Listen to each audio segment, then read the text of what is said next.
Okey, kita cuba sekali lagi. Okey. Okey, Assalamualaikum warahmatullahi taala wabarakatuh dan Assalamualaikum. salam sejahtera, alhamdulillah. Okey, kita mulakan dulu bingkai kita petang ni dengan baca ulul kita Al-Fatihah.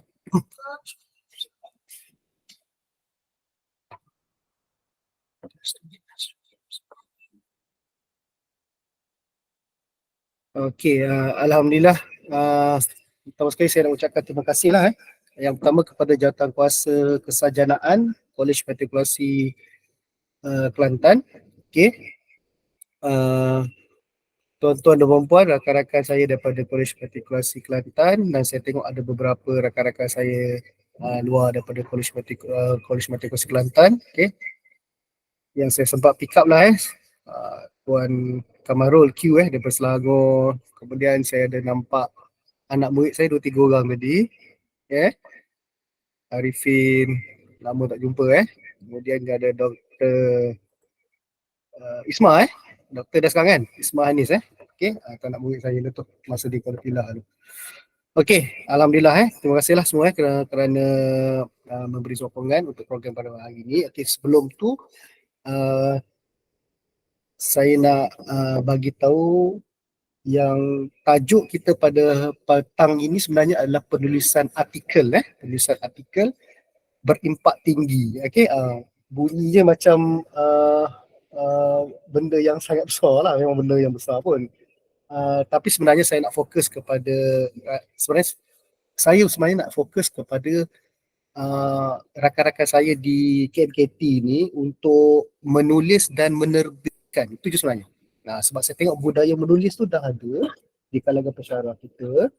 Cuma saya nak galakkan sikit lagi, satu step lagi, menerbitkan. Maknanya kita hantar kepada jurnal, kepada publisher untuk kita untuk kita terbitkan hasil penulisan kita. Jadi untuk kita terbitkan, bukan kita terbitkan lah, jurnal yang kita terbitkan, kita akan hantar pada jurnal. Okey, maknanya kita punya kertas kajian kita atau kertas penyelidikan kita tu mestilah ada dia punya standard lah. Saya akan bagi tahu yang minimum standard saja. Okey, kejap anak saya ni nak duit lah apa, kejap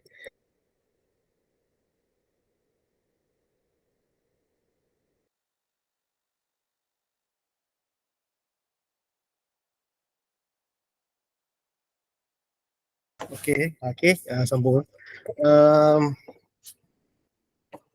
Maknanya jurnal kita tu mesti ada dia punya standard dia lah, ataupun piawai dia lah untuk diterbitkan. Bukan semua penulisan kita boleh untuk kita terbitkan.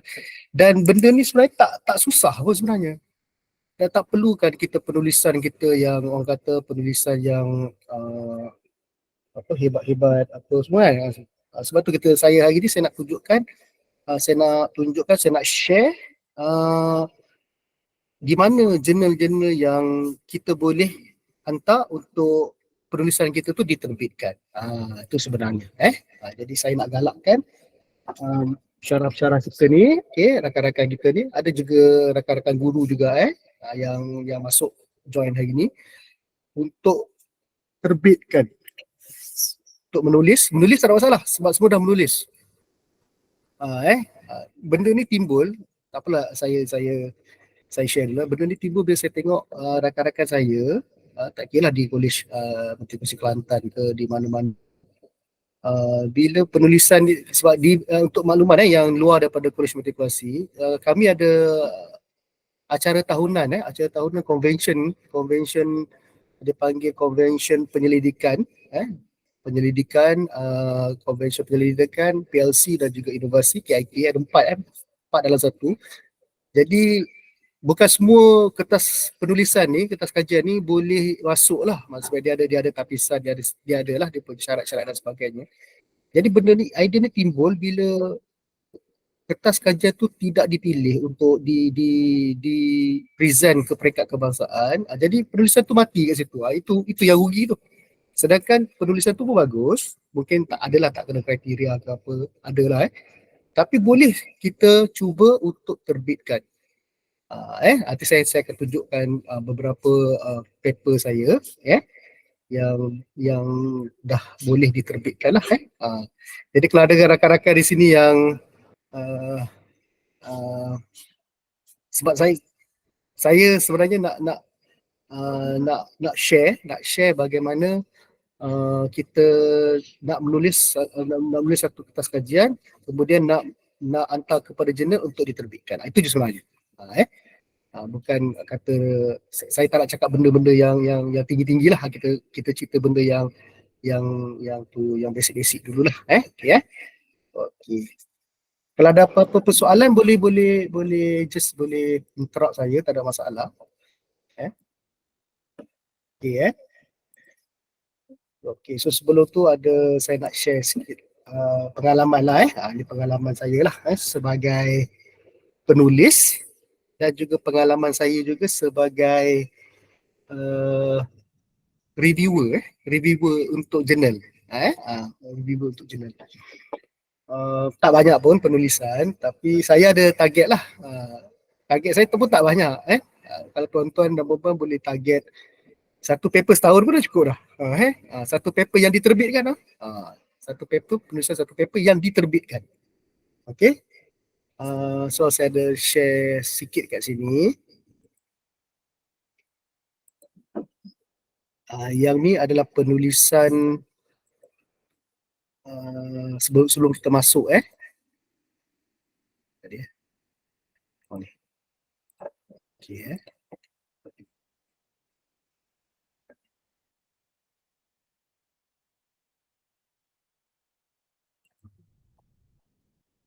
Okay.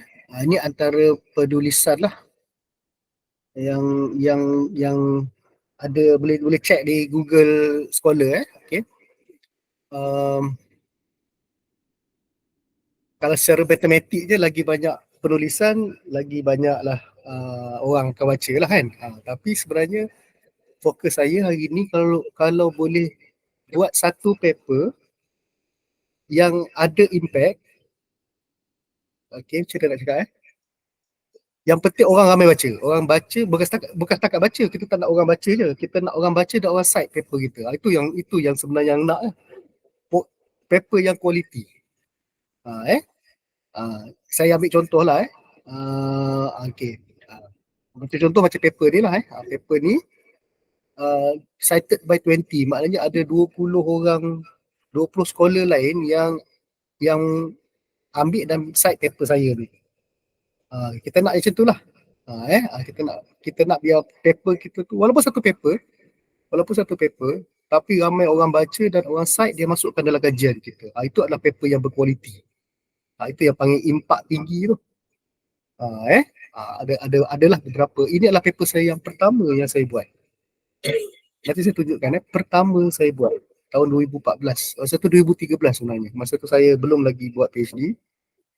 Tajuk dia pun biasa je sebenarnya tajuk ni. Kita rasa biasa. Saya rasa biasa, tapi mungkin orang lain nampak paper kita ni paper yang ada kualiti kot. Sebab tu ramai yang site lah. Site. Sebenarnya tak tahu apa benda site dia. Yang ambil paper kita dan dia masukkan dalam dia punya penulisan dia lah. Yang tu yang kita nak, hari ni yang saya nak tekankan tu lah.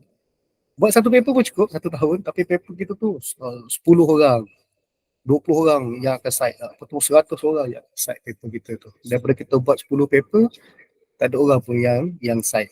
Itu yang sebenarnya yang saya nak tekankan lah. Di Google Scholar ni dia ada satu sistem, dia boleh dengan syarat kita masukkan paper-paper kita ni, dengan syarat paper kita tu publish ada di internet lah. So dia ada buat kiraan dia lah. Dia sebenarnya kita tengok dekat sini macam ni kan. Sepanjang saya menulis lah, maknanya ada 86 lah citation semua sekali lah. Okay.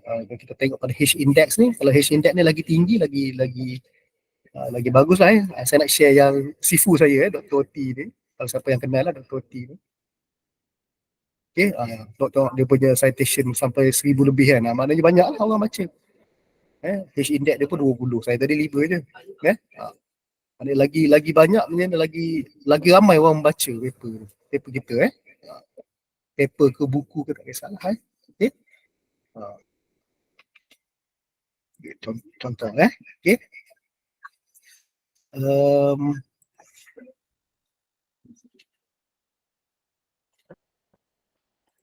okey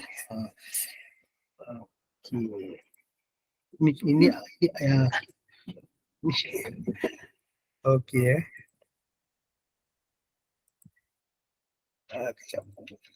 Okey. Okey, kita balik ada ni.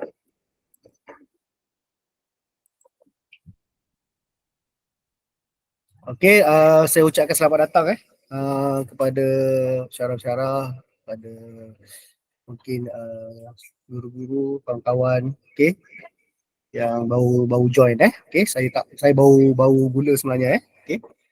Okey, itu dari segi publication yang kita akan sentuh. Okey, ni buku okey. Buku yang yang saya tulis sendirilah kalau ada masa nanti saya nak share pula menulis buku pula. Walaupun satu buku tak apalah, saya nak share jugalah. Ada satu buku dan bagaimana nak publish pula buku tu. E-book Ini ada EISBN ni maknanya e-book lah kita menulis buku dan kita nak pasarkan. Pasarkan pula. Kita nak publish kita punya buku tu Yang ni adalah chapter e-book. Okey. Ini bersama dengan 10 yang lain lah. Yang ni international lah. Ni proceeding lah. Ini kebanyakan ni proceeding. Okay, beza antara journal dengan proceeding. Proceeding biasa kita proceeding ni dalam conference. Macam kompi macam metrik dia ada conference dia panggil kompi tu. So kompi tu nanti dia akan compile semua kita punya penulisan tu, dia akan jadi satu proceeding. Itu adalah proceeding lah. Okay. Okay. Yang ni pengalaman saya sebagai penilai proceeding dan juga penilai jurnal lah.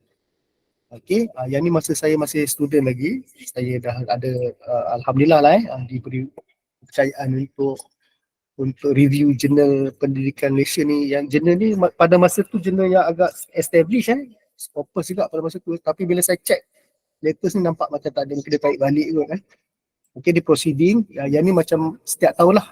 Setiap tahun lah. Untuk college community college community. Okey. Kemudian ada yang latest lah. Untuk journal, untuk Wrexham journal okey. Ada latest baru bulan 12 aku okey. Okey. Kita nak tengok dulu. Okey, kita nak tengok dulu apa perbezaan ni antara yang kandungan yang saya akan sentuh. Okey. Okey, kandungan yang saya akan sentuh. Okey, sebelum tu bengkel hari ni boleh daftarkan dalam SPL cuma masalah hari ni SPL KPM kita ada masalah sikit. Saya pun tak tahu sebab apa. Mungkin under maintenance. Jadi saya akan bagi link untuk Google Form, nanti jawatankuasa kami nanti akan diuruskan lah. So hari dia dapatlah berkhusus untuk 2 jam untuk SPL KPM lah. Nanti kita akan bagi link nantilah. Okey, kita tengok dulu apa itu artikel dengan jurnal sebab ada juga yang masih belum dapat bezakan antara artikel dengan jurnal. Okey. Saya andaikan majoriti kita di sini masih lagi beginner so saya akan mulakan daripada awal. Siapa yang dah advance tu saya minta maaf sangatlah tapi untuk ilmu tak ada masalah kot dengan 3-4 kali pun tak ada masalah. Okay, what is article, apa itu jurnal. Okay. Kemudian saya akan sentuh sikit apa itu artikel berimpak tinggi. Okay, artikel yang berimpak tinggi. Secara generalnya biasanya artikel berimpak tinggi ini adalah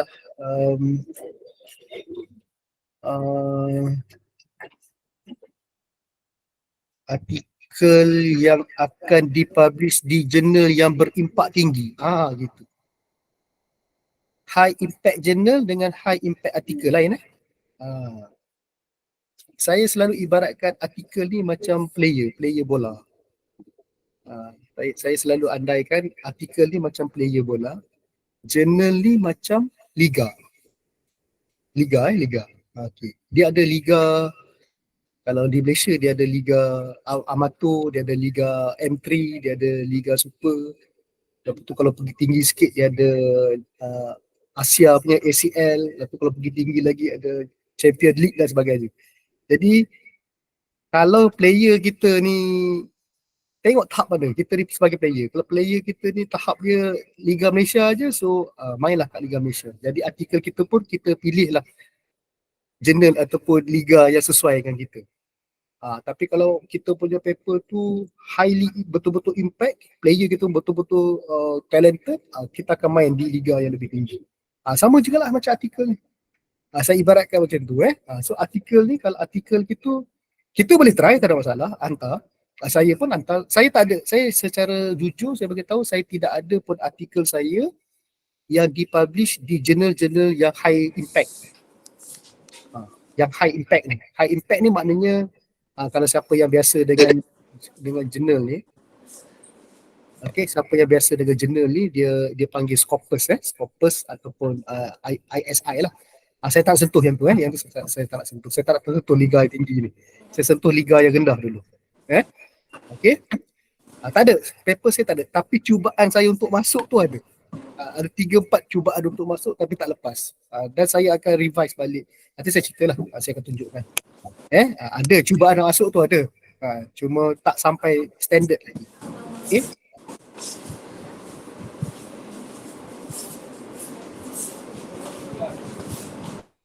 Okay. Kemudian bagaimana kita nak menghasilkan artikel yang highly impact ni. Okay.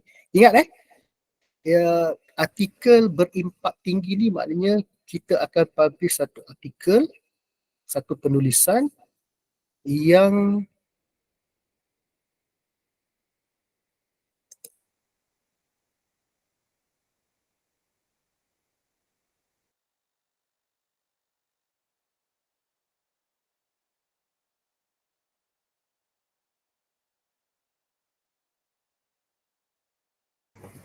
okay. Mana tadi? Artikel yang tertulis ni artikel yang akan bukan masuk impact tinggi, dia akan mengubah polisi ke. Tak ada. Benda tu tak berlaku pun sebenarnya. Paper saya ke paper tuan-tuan perempuan pun tak ada siapa baca pun sebenarnya. Yang baca adalah kita. Dia tak ada kata Menteri Pendidikan baca ke, ketua orang besar KPM baca, tak ada. Pakar-pakar ke tak ada. Itu berdasarkan pengalaman lah. Highly impact ni maknanya kita di kalangan kita, pengkaji-pengkaji luar, kita yang akan baca dan kita akan ambil petikan-petikan atau pendapatan daripada artikel kita tu untuk dimasukkan dalam kita punya penulisan. Lagi banyak maknanya lagi impak. Itu maksud saya impak di sini, bukan impak terhadap organisasi ke, impak terhadap masyarakat dan sebagainya. Okay. Kalau boleh, alhamdulillah, lagi bagus. Pun saya akan share lepas ni, ada artikel-artikel yang memberi impak sampai sekarang. Ada. Okay, kemudian kita akan pergi apa itu journal index, journal berindeks ataupun index journal. Okay. Senarai-senarai indeks journal yang saya akan share ni adalah yang lokal, yang Malaysia punya. Kemudian proses penghantaran artikel, bila artikel tu dah siap, penulisan dah siap, dah cantik apa semua, macam mana kita nak hantar pula artikel tersebut ke jurnal, dan penerbitan artikel di jurnal-jurnal yang terpilih. Nanti saya share lah. Share yang semua yang saya share ni adalah yang saya lalui, yang saya dah buat. Saya tak buat, saya tak akan share benda yang saya tak buat. Okey, saya akan share benda-benda yang saya dah lalui semua. Saya nak share. Walaupun artikel saya tak adalah publish dalam jurnal-jurnal yang high impact ni, yang Scopus apa dan sebagainya, tetapi saya nak galakkan kawan-kawan saya semua ni, rakan-rakan saya nak semua rakan-rakan saya ni, okay, Jangan putus asa. Tak berjaya di kompi pun tak apa. Paper-paper tu sangat berharga dan saya nak cadangkan paper-paper yang tak berjaya ke kompi ke mana-mana ke, kita masuk ke dalam jurnal-jurnal lain untuk diterbitkan. Sebab penulisan ni sebenarnya kalau dalam KPM, dalam SPL KPM ni dia dikira sebagai sumbangan. Kalau tak silap saya 20 markah saya kata saat saya. Tambah-tambah lagi kalau diterbitkan di jurnal-jurnal yang impact lah, yang highly impact ni. Di KPM mungkin tak ada apa sangat, tapi di universiti benda ni memang dia KPI dia lah. Di universiti memang pensyarah-pensyarah dia memang mengejar-ngejar lah benda ni. Okey, terima kasih Puan Syika. Satu R&D 10 mata. Dua paper 20 mata. Cukup, maksimum 20 kan Puan Syika kan? Kata saya 20 untuk sumbangan. Satu R&D tu kalau peringkat kebangsaan dah dapat 10 markah. Okey, dua paper. Tu betul, maksimum 20 mata. Okey, terima kasih. Okey.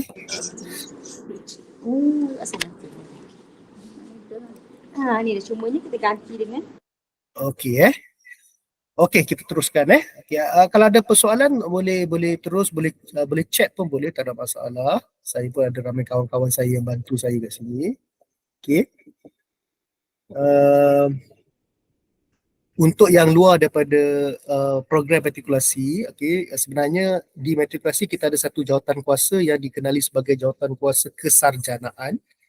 Di bawah kesarjanaan dia akan ada seorang penyelaras lah, macam di Kolej Matrikulasi Kelantan sekarang penyelaras adalah Dr. Elmi. Di bawah kesarjanaan ni ada empat bidang lah, iaitu penyelidikan, R&D saya lah, saya sebagai penyelaras dia. Kemudian kita ada PLC, Puan Syikin daripada unit matematik. Kemudian kita ada inovasi di bawah Tuan Haji Zahari. Dan yang keempat adalah KIK dia buat Cik Azlan lah. Maknanya dia ada empat cabang under kesarjanaan lah. Dan setiap tahun kami ada convention di peringkat kebangsaan. Tahun ni tuan rumah dia adalah Kolej Matrikulasi Melaka. Dan tuan-tuan perempuan yang luar daripada program matrikulasi boleh join sebenarnya untuk kompi ni. Boleh join, tak ada masalah.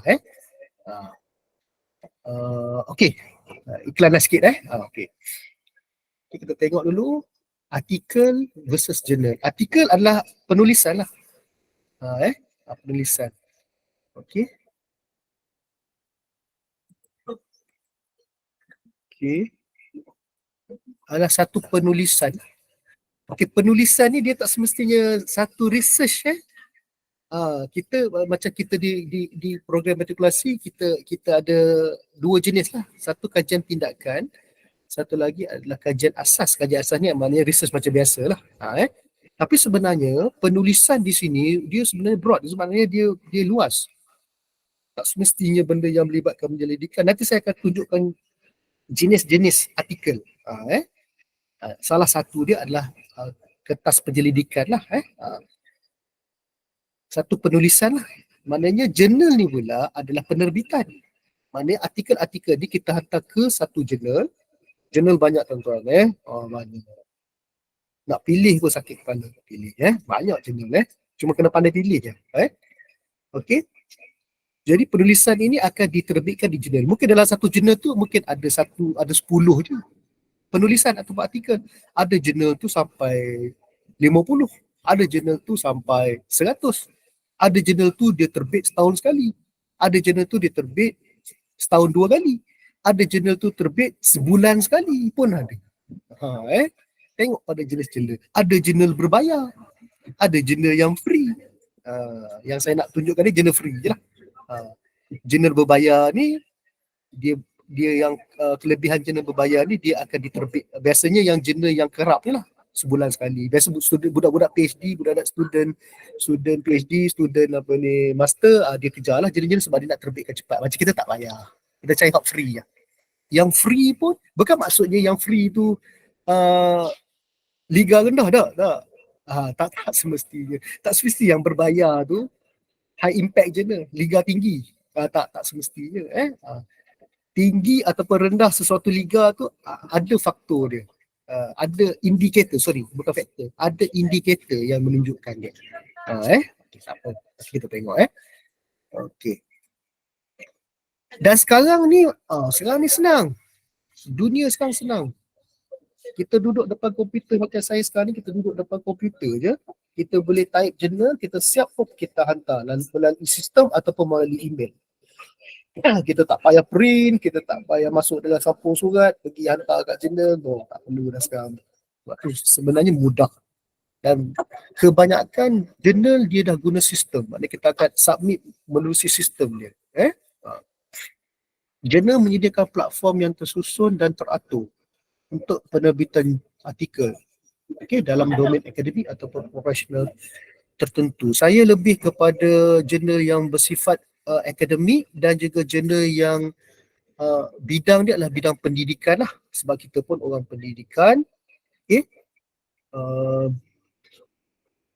Kemudian kita rekod ni lah. Saya tak rekod. Bidang kita bidang pendidikan lah. Jadi kita tak payah pergi jauh sangat lah. Semua orang, saya rasa dalam ni ada 54 orang ni, saya rasa semuanya adalah pendidik lah. Tak kisahlah dia pensyarah ke, dia guru ke, tak kisah. Penyelidik bergantung kepada jurnal untuk mengakses penyelidikan terkini. Ini yang pentingnya sebenarnya. Ini yang sebenarnya yang saya nak tekankan. Bila kita buat satu penulisan, kita buat satu kajian, of course kita akan baca. Kita akan baca jurnal, kita akan baca artikel-artikel yang lain. Bila kita baca artikel-artikel yang lain, kita akan dapat input-input yang terkini. Terutama sekali dalam dunia pendidikan. Macam sekarang ni, bidang saya kurikulum dan pengajaran. Bidang saya punya specialist saya lah.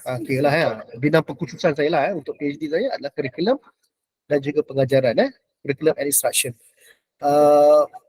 Major saya lah pendidikan kimia lah, sebab saya pun mengajar kimia. Jadi bila saya buat kajian tentang contohnya katalah saya buat kajian tentang persepsi pelajar. Ni contoh sebab sekarang belajar macam kimia sekarang tengah belajar tentang organic chemistry. Persepsi pelajar tentang pembelajaran kimia organik. Jadi saya akan baca artikel-artikel yang terkini berkaitan dengan pengajaran kimia organik. Jadi secara tak langsung sebenarnya kita sedang upgrade kita punya pemahaman. Kita sedang upgrade kita punya skill. Sebenarnya. Itu sebenarnya kajian tu satu benda. Penulisan tu satu benda. Yang benda yang penting adalah kita membaca. Kita akan baca kajian-kajian yang lain. Untuk hasilkan satu kajian, saya rasa takkanlah nak baca satu kajian dah boleh buat kajian lain. Kita nak buat kajian, kita baca satu je kajian. Mesti kita baca lebih daripada 10 ataupun 20 kajian-kajian yang lain. Betul tak? Sebab kita nak cari niche dia kan. Itu sebenarnya itu sebenarnya yang nak digalakkan untuk kawan-kawan kita ni, termasuk saya sendiri, untuk menulis. Untuk menulis. Baru tadi, mengakses penyelidikan terkini dan menyumbang kepada wacana akademik dalam bidang masing-masing. Itu sebenarnya. So dapat bezakan antara artikel dengan jurnal. Yang ni yang saya nak tekankan sebenarnya. Tadi.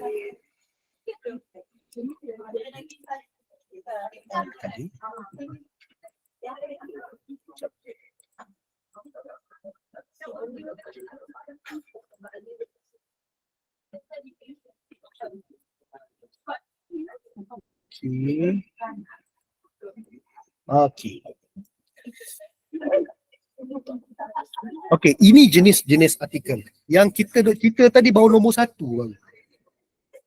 Nombor 1. Research article ataupun kita panggil kertas penyelidikan. Tapi dari segi hierarki dia nombor 1 lah. Memang dia nombor 1 lah, sebab tu saya letak nombor 1 lah. Antara artikel dengan buku tu kita panggil secondary source. Buku tu. Katakanlah buku siapa? Kalau kimia sekarang ni buku Chemistry Center of the Science, Brown. Dia dah panggil secondary dah. Sumber kedua. Sumber pertama adalah artikel jurnal. Itu sumber pertama. Sebab nak buat buku, dia tak buat research nak buat buku ni sebenarnya. Dia ambil je orang lain punya, dia buat buku. Sebab tu dia the first primary punya rujukan adalah artikel jurnal. Sebab tu kalau boleh kita galakkan pelajar-pelajar kita untuk baca artikel. Dan the best sekali masa kita bagi tugasan yang wajib kan, pelajar kan kena buat assignment kan, wajibkan dia untuk baca artikel. Tak apalah artikel yang biasa-biasa tu tak apa. Tak payah artikel yang hebat-hebat, sepadan dengan dia punya taraf dia lah, dia punya status dia tu okay. So ni yang pertama, what is research article? Research article ni adalah penerbitan utama yang melaporkan hasil kajian. Yang tuan-tuan buat tu sebenarnya kajian tindakan, kajian asas, itu adalah primary punya research. Sebab tu saya kata, kalau tuan-tuan dah buat tu, sayang kalau tak dipilih untuk masuk kompi. Lepas tu biar tahun depan buat pula. Padahal paper dah banyak dah ni. Lepas ni habis saya punya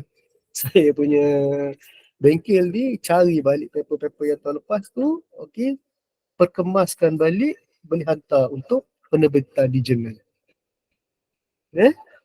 Okey. Mana tadi? Melaporkan hasil kajian penyelidikan asal, biasanya mengikut struktur, adalah dia punya ni lah, pengenalan metodologi perbincangan. Okey, itu adalah research article ataupun original research paper dia panggil. Okey, contoh kertas yang tuan-tuan dan puan yang tengah buat, dah selalu buat, iaitu kertas R&D, kajian asas dan juga kajian tindakan. Okey. Okey. Satu. Yang kedua, dia panggil review article. Ada banyak istilah dia guna. Ada istilah dia gunakan meta analysis. Ada setengah dia gunakan, yang sekarang ni dia gunakan bibliografi dia panggil. Yang ni kita tak buat, yang ni kita buat research atas research. Research atas research. Macam mana? Gini. Kita nak buat, kita ada interest, kita ada keinginan untuk buat kajian mengenai minat pelajar terhadap kimia organik. Sorry saya gunakan kimia sebab saya orang kimia, saya tak nampak. Bukan saya tak nampak, saya tak reti nak bagi contoh, takut salah. Apa tadi?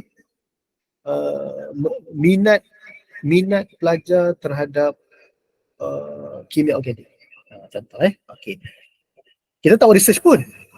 Kita kumpulkan, kita cari ada 100, 10, 50 lah, 100 banyak sangat. 20 artikel lah cukup lah. 20 artikel, tak kisahlah dalam ataupun luar negara, 20 artikel yang menceritakan tentang minat pelajar. Tentang minat pelajar terhadap kimia organik. Dia ni cakap macam ni, orang B cakap macam ni, orang C cakap macam ni, dan kita buat analisis. Itu dia panggil review artikel. Kita tak buat research pun, kita buat research atas artikel. Nampak yang ni banyak.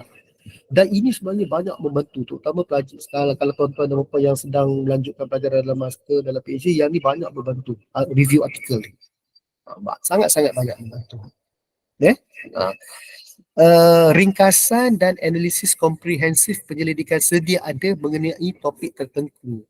Artikel ulasan ataupun review artikel sering membantu penyelidik memahami keadaan pengetahuan semasa dalam bidang tertentu dan mengenal pasti jurang ataupun hala tuju masa depan untuk penyelidikan. Dia tak buat kajian. Dia review paper orang.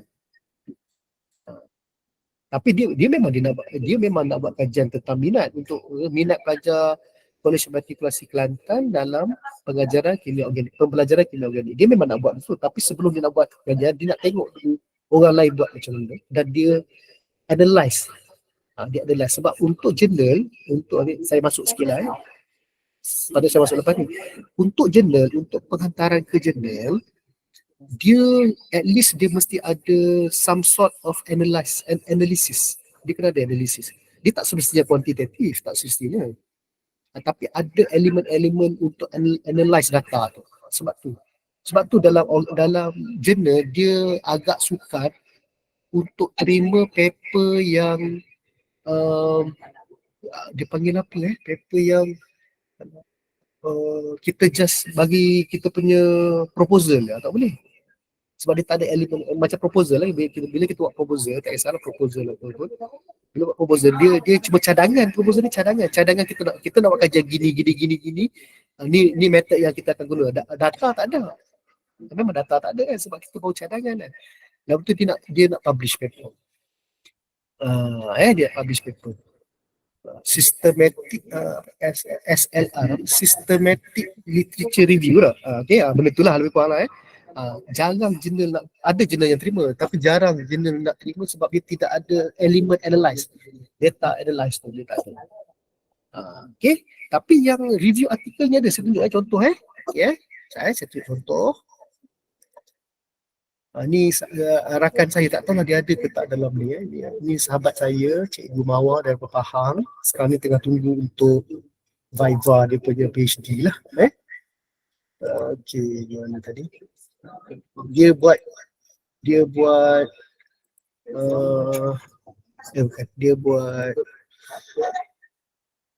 analisis yang tadi lah saya makan tadi apa tadi review artikel dia buat bibliografi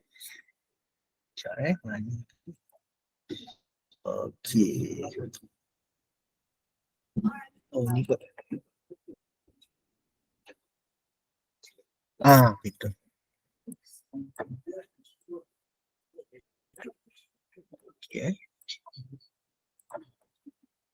Ni contoh.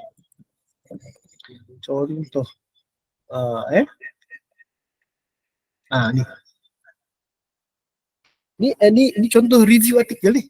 Ni contoh review artikel Dia ni sahabat saya lah Nik Mawar, Nik Hassan lepas ni kami ada mesyuarat juga Pukul 4 dengan grup, saya ada grup dengan dia untuk projek untuk tahun ni lah. Kita ada projek untuk tahun ni beberapa orang.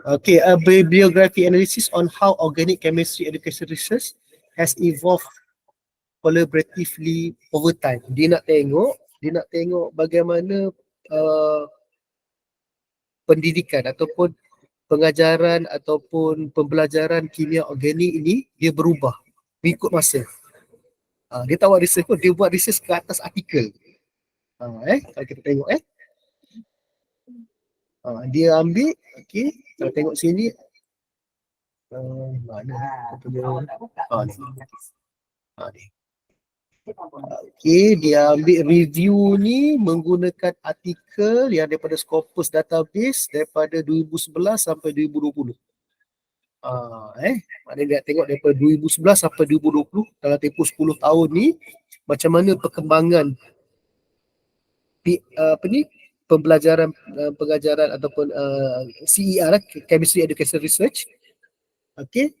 Dia akan buat analyze. Paper tu dia ambil paper yang melibatkan organic chemistry dengan education dan ada 1000 paper. So dia akan analyze paper tu.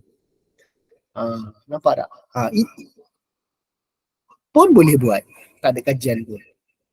Contohnya tuan-tuan dan perempuan, contohlah macam unit pendidikan PAM ni pendidikan microbiology PAM ni kan. Nak buat research berkaitan dengan public speaking yang diamal apa-apa paper yang melibatkan public speaking untuk pelajar pra-universiti ni. Kita tengok ada kita ambil tempoh 10 tahun daripada 2014 sampai 2024. Dalam 10 tahun ni kita cari keyword dia public speaking, matriculation student apa tak salah tengok berapa banyak paper yang akan keluar berkait kajian-kajian yang melibatkan public speaking. Nanti kita akan analyse tengoklah apa kita punya objektif kita lah. Contoh macam ni apa yang di analyse ni contoh Ni contoh review paper. Tengok. Yes, tengok banyak. Kita tetapkan apa paper yang apa yang kita nak.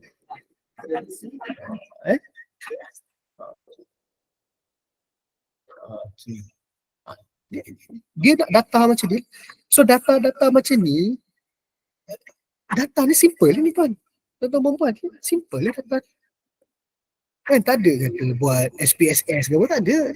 Just tengok berapa banyak paper, sort macam tu je, berapa persen, ambil peratus. Tapi journal nakkan analytical punya thinking macam ni untuk publish paper. Tak ada kata gunakan statistik yang hebat-hebat, tak ada. Guna percentage je. Tapi dia buat thoroughly lah, maknanya dia punya analisis tu dia buat ni lah, benda-benda macam ni kan. Okay. So tu saya kata saya nak cakap banyak kaedah kita boleh guna sebenarnya untuk kita buat paper ni sebenarnya. Tu baru dua kan. Maknanya kita sekarang ni bukan maknanya kena buat kajian tindakan, kena buat research. No. Okay. Bukan tu maknanya. Ada banyak kaedah untuk kita buat penulisan. Ini baru dua. Kemudian kita boleh buat, kita boleh juga buat selain daripada tu, kita boleh buat kajian kes. Kajian kes. 2-3 hari lepas, minggu lepas saya ada terserempak dengan kita punya penolong pengarah Ewa Pelajar kita, PPHP 2, Puan Nazura kan. Boleh gunakan kajian kes pelajar, boleh buat.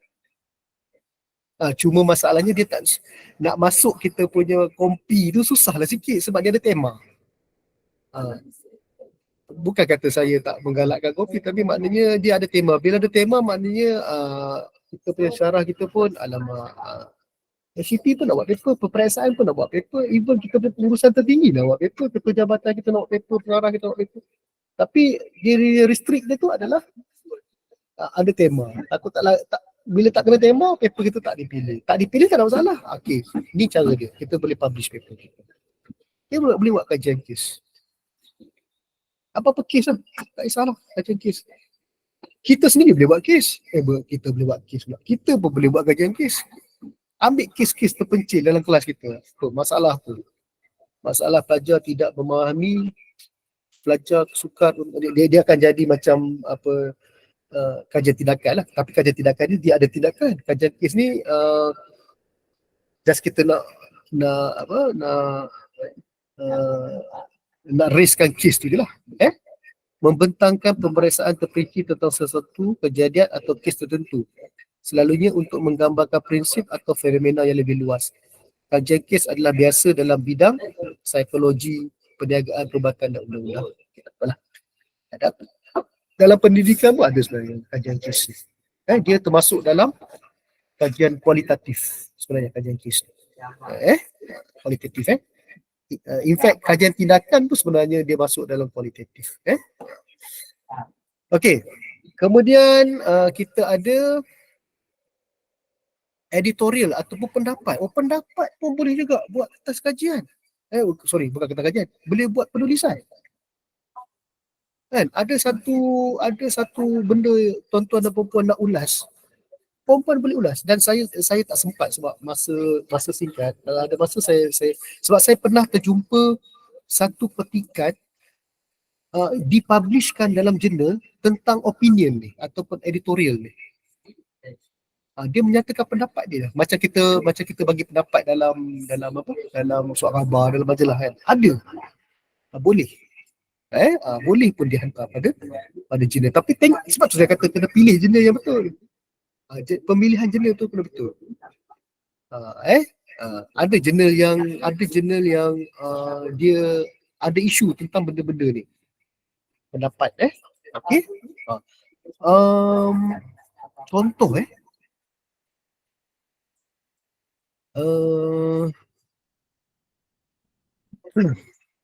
Ini masa saya belajar dulu lah. Saya dah ingat saya punya co-supervisor saya, Prof. Siti Aisyah, dia ada keluarkan satu pendapat, kalau siapa yang biasa dengan statistik, dia ada satu buku ni memang penulis ni memang glamour lah.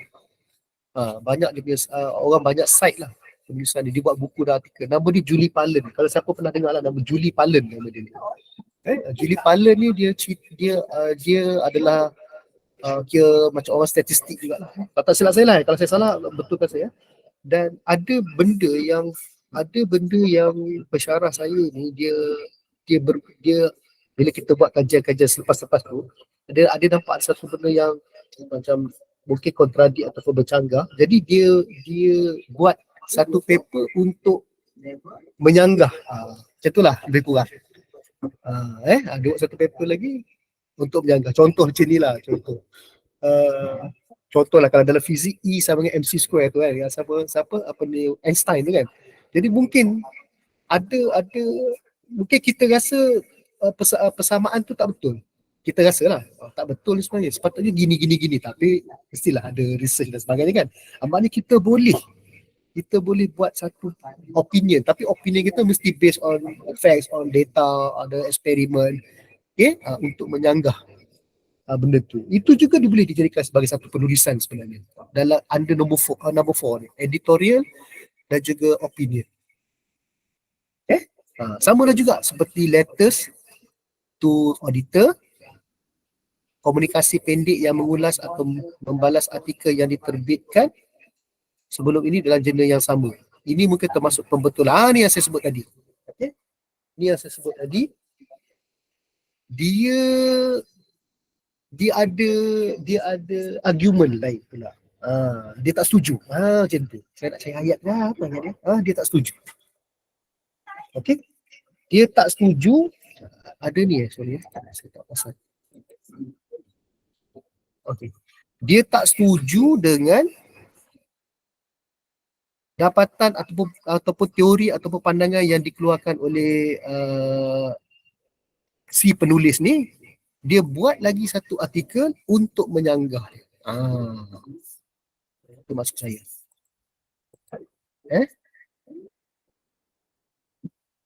Tadi alamak. Okey. Letters to the editor. Dia buat pula ni. Ia mungkin termasuk pembetulan, penjelasan ataupun maklumat tambah yang diberikan dengan karya yang diterbitkan. Okey. Seterusnya adalah book review. Ini pun ramai yang buat. Dia ulas buku. Okey. Buku pun buku ilmiah lah tuan-tuan dan puan-puan. Contohnya sekarang ni kimia guna Brown punya buku. So kita nak ulas buku dia, buat satu penulisan, publish. Boleh, tak ada masalah. Banyak sebenarnya. Banyak benda kita boleh buat untuk penulisan sebenarnya. Jangan rigid sangat. Bukan rigid, jangan tengok tak boleh masuk kopi dah, tak boleh. Saya bukan pada sedih. Okey. Short communication. Okey. Yang ni kalau tak silap saya, yang ni saya kebetulan yang nombor 7 ni, short communication ni, saya daripada hari tu lagi saya duk cari dia punya istilah dia. Dia sebenarnya dia kajian macam biasa.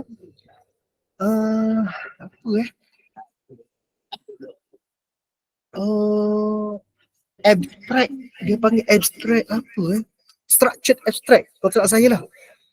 Maknanya biasa abstract kita buat dalam 200 ke 300 patah perkataan. Maknanya kalau satu muka tu separuh muka lah kan. Untuk abstract kan.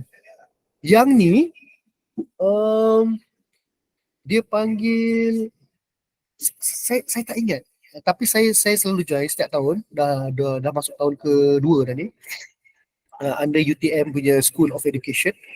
Kebetulan saya jadi AJK dan juga saya adalah salah seorang daripada reviewer panel dia. Okey. IARC nama dia. Mungkin ada pensyarah-pensyarah kita dekat sini yang join IARC. Penulisan dia ringkas je. Dia nak 5 muka surat dia. Sebelum dia nak 3 je. Macam mana nak tulis tuan-tuan dan perempuan? 3 muka surat je.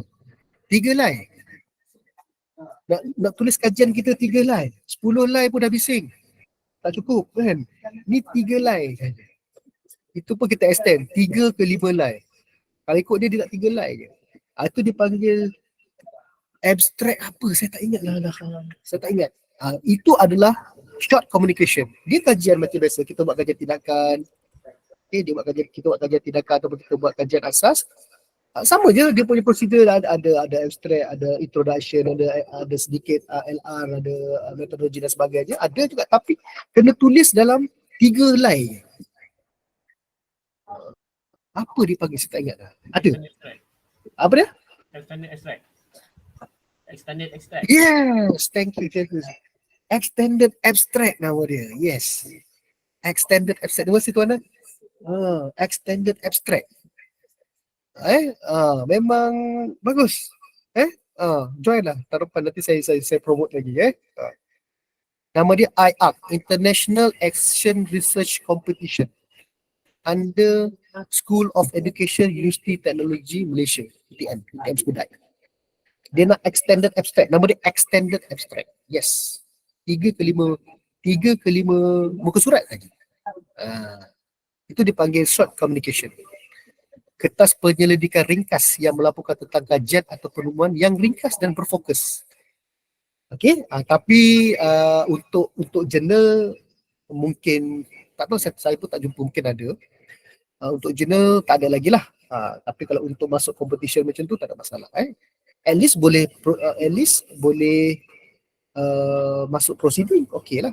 Bila kita masuk conference, kita boleh masuk proceeding. Dan tahun lepas, bukan tahun lepas tahun 2022, kita 2024 kan, 2023 tak ada, 2022, mana-mana paper yang menang Gold Award, kebetulan ada wakil lah daripada KMKT yang menang Gold Award, dia akan publish dalam artikel, dalam jurnal. Okey lah. Ada setengah-setengah competition, mana paper-paper yang dapat Gold Award, dia akan publish dalam jurnal. Dia ada collaboration dengan jurnal pula. Okey lah. Dah dapat lah. Satu penulisan. Okay. Kemudian ada methodological article. Ini hanya memberi tumpuan kepada metodologi saja. Okay. Kemudian kita ada commentaries, komentar ataupun ulasan. Dan kita ada artikel perspektif, perspektif artikel. Okay. Ini pandangan peribadi lah. Okey. Jadi jenis-jenis artikel ini dia tak boleh main kita masuk je semua jurnal. Tak boleh. Kita kena tengok apa niche jurnal tersebut. Apa dia punya fokus untuk jurnal tersebut. Ada jurnal tu dia fokus kepada case study. Ada jurnal tu dia fokus pada book reviews. Jadi kita boleh masuk lah. So sebab tu kita kena tengok pemilihan jurnal tu juga sebenarnya adalah penting. Okey. Seterusnya kita masuk kepada baru kita masuk kepada artikel yang berimpak tinggi. Okay. Apa itu? Dan tuan-tuan dan puan-puan, saya just nak share, dunia sekarang saya rasa tidak ada masalah untuk buat penulisan ataupun buat apa-apa sekalipun. Okey. Okey. Sebab apa? Sebab kita ada pembantu sekarang ni. Pembantu kita. Nama dia adalah ChatGPT. Salah satu pembantu dia, banyak sebenarnya, banyak jenis. Okay, saya pun baru berkesempatan menghadiri satu bengkel tentang bukan tentang ChatGPT, tentang ni lah, tentang AI ni. Bagaimana senangnya dunia sekarang untuk kita menulis. Cuma saya tengok benda ni sebenarnya satu perkembangan yang positif lah. Satu perkembangan yang positif. Saya anggap benda-benda ni adalah perkembangan. Contoh kita fikir senang daripada dulu kita nak mengira, kita tulis tangan, kira kan. 20 darab 12 kira tangan kan. Bila dia maju sikit, dia dah ada kalkulator. Okey, kan? Maknanya kita tak payah lah nak kira pakai tangan sebab dia dah ada kalkulator. Dunia tu mana dia berkembang. Dulu saya ingat masa saya SPM, kertas matematik tambahan, saya kena bawa buku sifir. Sekarang ni tak payah dah sebab dah ada kalkulator, dah ada scientific calculator. Sebenarnya dia memudahkan. Skill tu cerita lain. Dia tak ada skill ni, apa budak sekarang tak pandai nak apa sipir pun dah tak erti. Itu cerita lain. Skill cerita lain. Tapi kita nak memudahkan. Macam sekarang ni, duduk depan laptop, depan komputer, kita dah boleh buat satu artikel sebab kita ada bantuan daripada ChatGPT. Taib dia dah keluar. Cuma kita tak boleh ambil 100%. Itu yang salahnya. Kita kena ambil dan kita kena analyse pula, betul tak? Kalau kita buat penulisan kertas penyelidikan ni, dia kena ada sumber pula. Every word tu, every benda yang you all claim tu, maknanya kita kena ada dia punya source, sumber dia, rujukan dia dan sebagainya. Itu kena memerlukan kita punya kebijaksanaan kita pula. Bukan maknanya kata ChatGPT taib dia. Sampai sekarang ni taib dia keluar gambar contoh kan. Tengok pula. Dia hanya membantu. Bukan sikit tuan-tuan dan puan-puan, memang banyak membantu sekarang. So gunakanlah benda tu. Kan? Sebab dia memang arah kebaikan. Okey, tak apa. Artikel berimpak tinggi merujuk kepada penulisan artikel yang boleh memberi kesan dan dapat mempengaruhi sesiapa yang membaca. Saya tak raise pun memberi impak kepada college, memberi impak kepada KPM, memberi impak kepada polisi-polisi negara. No, tak ada pun. Dia boleh memberi impak kepada siapa yang membaca. Orang baca, orang akan ambil side, masukkan dalam penulisan dia pula. Itu bagi saya high impact. Bagi saya punya definition high impact itu. Okey, bukan sekadar orang baca tak ada apa-apa ni. Okey, itu maksud saya.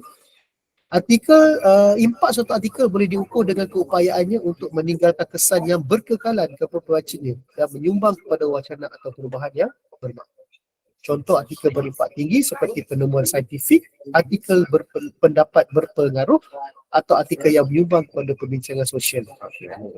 Cerita lain lah, politik dan sebagainya. Okey. Macam dunia sekarang. Saya tengok budak-budak sekarang, dia main TikTok. Contohnya dia main TikTok. Dia buat satu video. Video tu kalau kita tengok pun, video tu, tapi dia punya view sampai ratus ribu, sampai kadang juta. Kan? Itu menunjukkan bahawa video tu memberi impak kepada viewers. Kan? Kita nak macam tu lah artikel kita ni. Okay? Biar 1 tahun orang cite sampai 100 orang cite kita punya paper. Satu paper kita ni. Sebab kajian kita tu memberi kesan kepada dia dan memberi kesan kepada orang lain. Yang tu yang kita nak. Okay? Contoh ni contoh tau. Kalau boleh buat, alhamdulillah lah. Ni orang kimia mesti tahu. Ini puas saya cari ni, seminggu saya cari. Dan saya nak cari dia punya kopi ori, tak ada kopi ori dia. Ini adalah jurnal yang dikeluarkan pada tahun 1913. Siapa yang tulis jurnal ni? Niels Bohr. 1913. Seminggu saya nak cari jurnal ni. Saya nak cari yang ori, penulisan ori yang dia type. Saya rasa masa tu mungkin dia tak type kot, mungkin dia tulis tangan kot. Okay? Ataupun type, tak tahulah. Tahun 1913. Ini yang kita ajar budak-budak kita tentang model atom bomb sekarang. Dah tengok dia punya impak dia 100 tahun lebih. Tapi saya bukan maksudnya hari ni kita nak buat paper macam ni. Kalau boleh buat paper macam ni lagi bagus, alhamdulillah lah. Tuan-tuan, saya cari ni paper ni yang original dijual 7,000, 8,000 US dollar tu, pound sterling pun saya tak tahu. Dia punya original paper. So tak dapat, dan saya dapat dia punya ni je. Sorry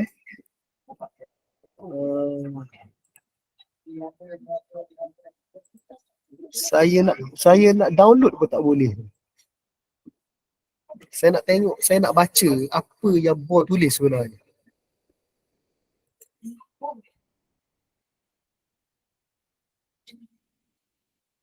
Ya, saya share kat sini ya.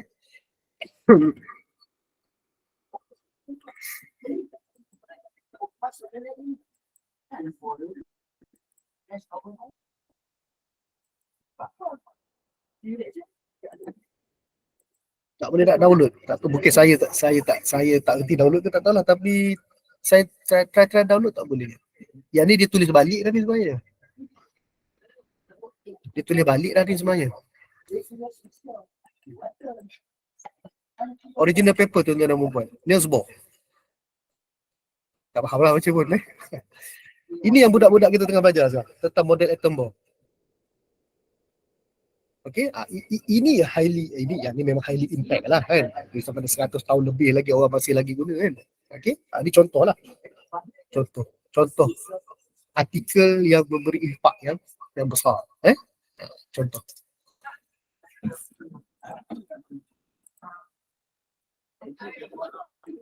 Okey.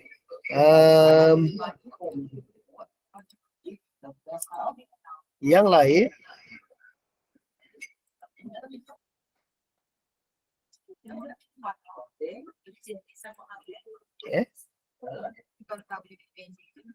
ada beberapa artikel lah yang ni pun ada artikel dia tahun 2021 tentang climate change. Ini report tuan-tuan. Bukan research Bohr ialah research lah. Yang ni adalah report Ini salah satu contoh lah Okay. Kemudian kita ada satu paper. Kalau tengok paper ni dia dipublish tahun 1972. Lama dah paper ni sebenarnya yang antara paper mula-mula yang saya cakap yang spark kepada pembelajaran ni lah macam online sekali online learning sekali lah. Kesan dia lah sekarang ni. Open classroom, distance learning in out of school. Ini orang yang first kali dia publish paper dia. Moore ni ada teori sebenarnya. Michael G. Moore ni, MG Moore teori ni. Dia pengasas kepada yang sekarang ni adalah online learning yang kita tengah kita buat ni lah. Saya tengah sampaikan ni online learning ni kan. Inilah aku tengok macam mana paper dia tu memberi kesan lah memberi impak yang besar kepada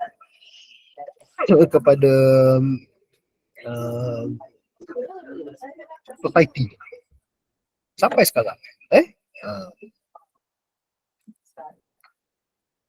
Okey, kita teruskan.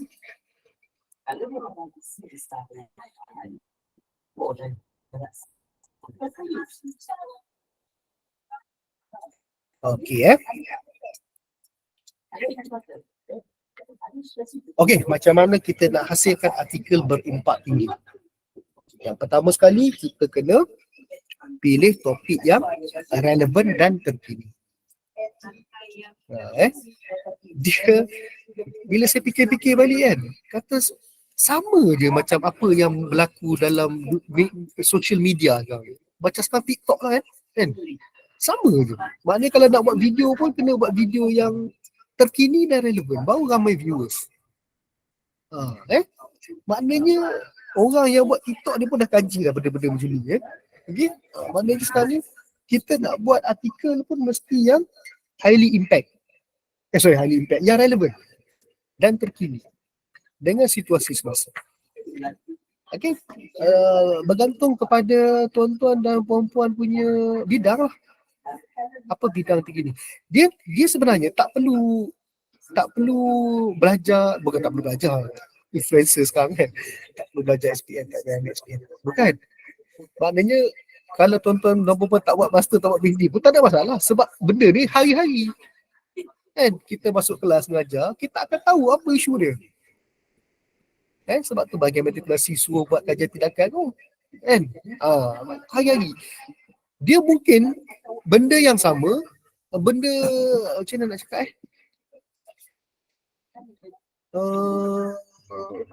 mungkin 5 tahun dulu tak berlaku, sekarang ni berlaku balik. Mungkin benda-benda macam tu.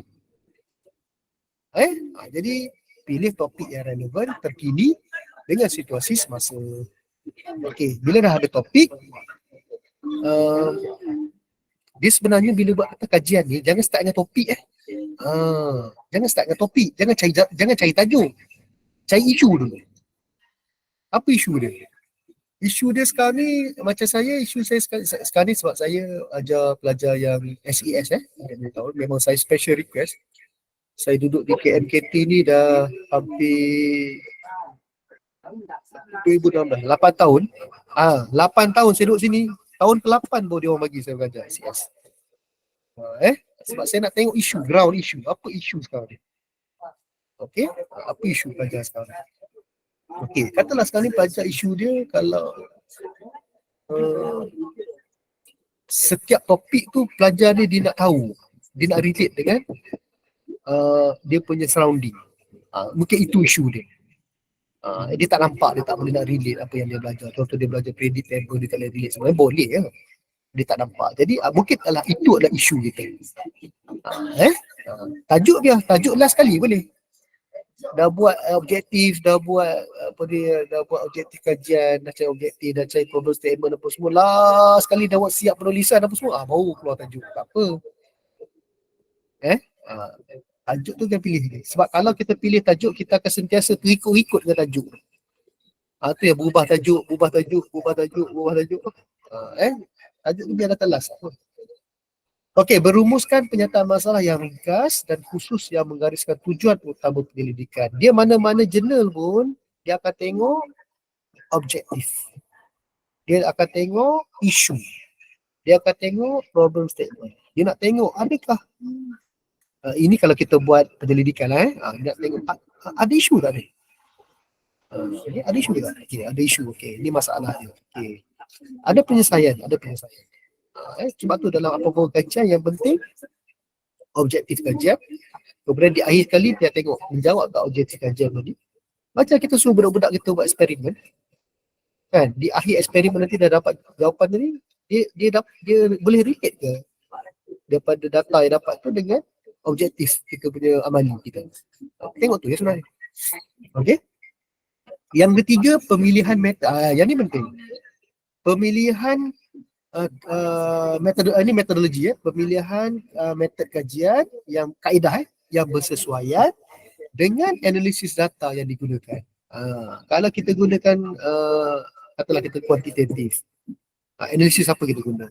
Kalau kita gunakan kualitatif pun ada juga analisis. Apa analisis yang kita guna? Betul ke tak? Okey. Yang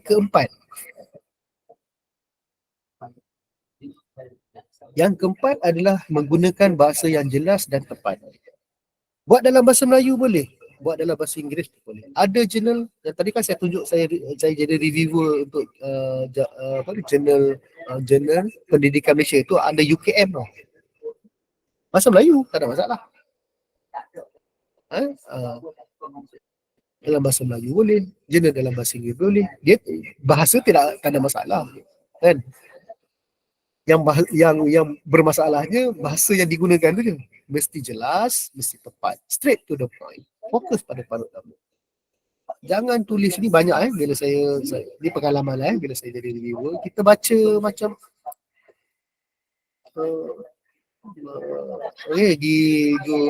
masalah kata go around the bush tak dapat. Straight to the point. Nak cakap apa? Kadang-kadang kita discuss sama-sama, klik kita discuss.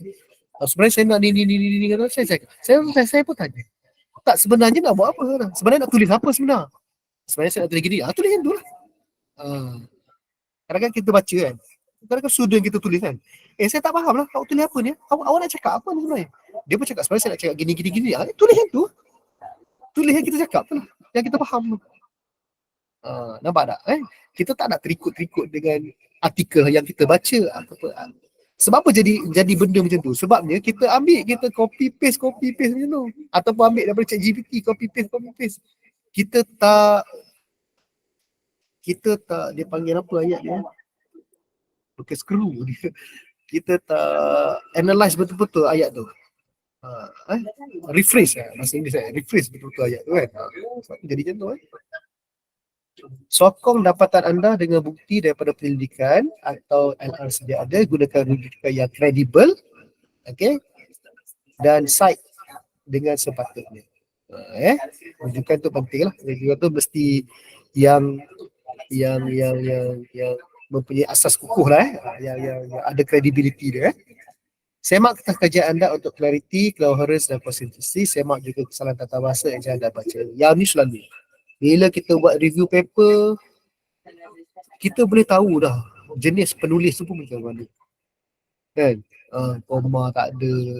Saya jenis tak baca semua. Bukan baca semua. Bukan saya baca. Bukan saya tengok satu persatu. Tapi kadang-kadang kita ternampak juga. Kadang-kadang spacing, huruf besar apa semua. Kalau kena yang rigid punya reviewer, tuan-tuan, reviewer ni dia panggil blind review. Blind review saya tak kenal siapa tuan-tuan. Saya dapat tajuk, kemudian dapat jurnal kata ni tajuk minta tolong minta review paper ni kan. Dia tak tahu siapa yang kita review tu, terpanggil blind review kan. Jadi kadang-kadang benda tak adalah kita bukan jadi rigid sangat, tapi kadang-kadang kita baca bahasa Inggeris. Saya pun bukanlah kata expert sangat, tapi kadang-kadang kita baca pun kita pun tak faham. Itu dekat situ timbulnya balik dekat nombor 4. Guna bahasa yang jelas, penerangan straight to the point, fokus kepada perkara utama. Benda-benda macam ni sebab nak terbitkan dalam jurnal. Bila nak terbitkan dalam jurnal, benda-benda ni jadi penting sebenarnya. Penulisan, dia punya grammar dia, tata bahasa dia, tanda baca dia, alignment dia tu, justify ke apa benda semua tu kan. Itu penting. Macam buku, dia akan check lah semua benda-benda macam ni. Dan benda-benda ni 1 sampai 6 ni akan diatasi bila kita pergi terus nombor 7. Maknanya dia akan bagi format, dia akan bagi paris panduan, ikut sahaja. Kompi pun sama tuan-tuan. Saya pun ada terlibat dengan Kompi sebagai panel okey. Yang last Kompi ni tak terlibat lah saya. Yang last Kompi saya terlibat pun PLC sebab masa tu Kelantan jadi tuan rumah. First kali memang mana-mana tak kisahlah jurnal ke proceeding ke conference ke apa-apa, kalau kita jadi penilai, nombor 1 sekali kita akan tengok dia follow tak garis panduan tu. Itu yang pertama. Dia akan tengok dulu garis panduan tu, follow tak garis panduan tu. Sebab dalam garis panduan dia akan bagi tahu semua dah apa perkara-perkara yang perlu dimasukkan. Contohnya pendahuluan. Apa yang perlu ada dalam pendahuluan. Kemudian literature review. Apa yang perlu ada dalam literature review? Dalam analisis data ataupun dalam metodologi, apa yang perlu ada dalam metodologi. Dia dah bagi dah font dia macam mana, kan? Besar kecil macam mana, justify ke apa. Dia dah bagi tahu lengkap. Even lately punya journal, dia bagi template tuan-tuan. Dia dah bagi template. Jadi follow je lah template dah. Jadi bila kita tak follow, walaupun kajian kita bagus, itu yang kadang-kadang kena reject tu. Dia tak reject. Kalau Mak Saleh dia reject ke? Nanti saya tunjuk yang saya reject kena reject Mak Saleh ni kadang-kadang dia tak ada ni Tapi kalau yang Malaysia punya ni dia ada lah. Biasalah kita orang Malaysia dia ada. Okey. Tolong betulkan ni. Dia ada cakap juga lah kan. Okey. Boleh Okey. Okey. So hari ni saya nak perkenalkan, dia panggil My Journal. Dulu dia panggil My Site. MYCITE. My Journal ni adalah under Citation and Informatics Center under Kementerian Pengajian Tinggi, KPT.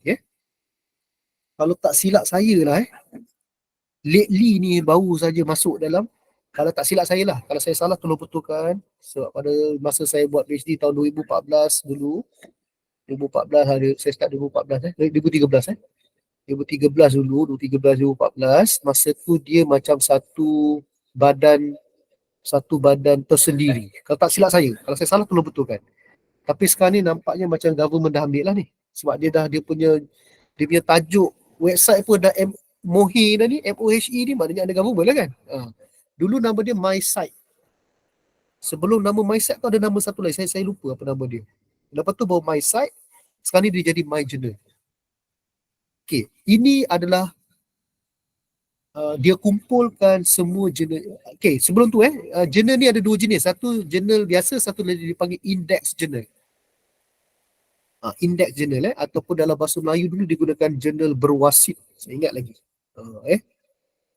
Index journal dipanggil maknanya jurnal kita ni di-recognize lah. Recognize lah oleh satu badan. Okay, kalau di peringkat dunia dua je badan indeks yang paling besar, dia panggil Scopus. Okay, tuan-tuan apa pernah dengar kan, Scopus dengan ISI kan, Thomson Reuters ISI betul. Saya tak nak cerita pasal Scopus mah, itu dah masuk Liga Perdana Inggeris dengan Liga apa ni, Liga Italia contoh kan, Liga paling top dunia, Liga Spanish paling top dunia itu kan. Kita cerita Liga Malaysia my site dia tapi ada jurnal-jurnal kita yang di index oleh Scopus. Ada saya akan bagi satu contoh kalau kita cerita Liga Malaysia je supaya banyak Liga kita adalah my journal nama dia, my site. Tuan-tuan dan puan-puan boleh buka terus saya akan buka sama-sama dengan tuan-tuan dan puan-puan. Okay.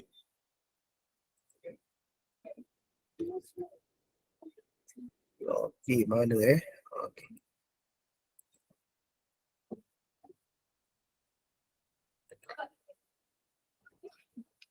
Ni my journal. Apa ni?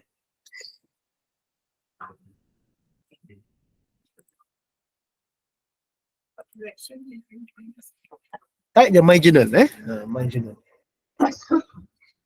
Dalam ni ada banyaklah journal. Bukan artikel journal. Banyak ni. Berapa ni?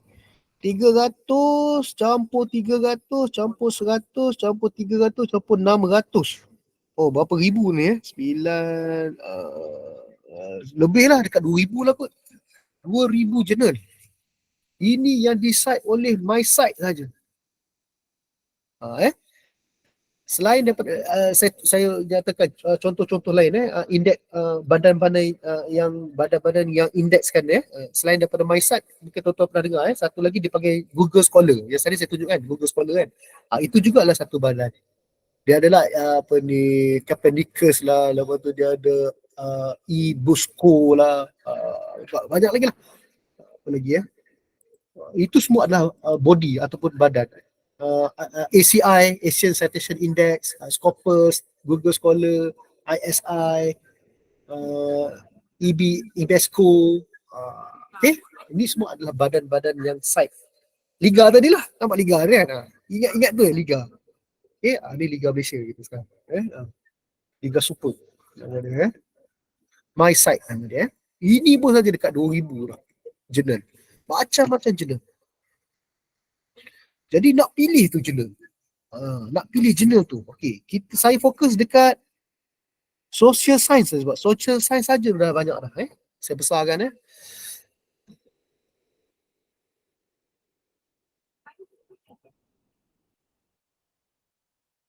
macam mana nak besarkan ni? Control. Tak boleh Oh, tak apalah.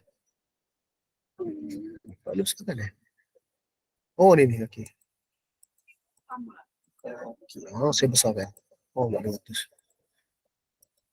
Tak besar. Okey. Ni saya fokus kat sini social science. Kita social science lah. Kita pendidikan ni social science Sini saja ada 654 jurnal. Bukan paper bukan artikel jurnal. 654 jurnal. Ini Malaysia je. Kalau kita klik ada banyak. Ada banyak bidang dia. Kita klik dekat education. Banyak ni dalam social science ni. Education. Okay, dia akan keluar lah yang under education ni. Saya sebab dia tak tulis ni berapa education.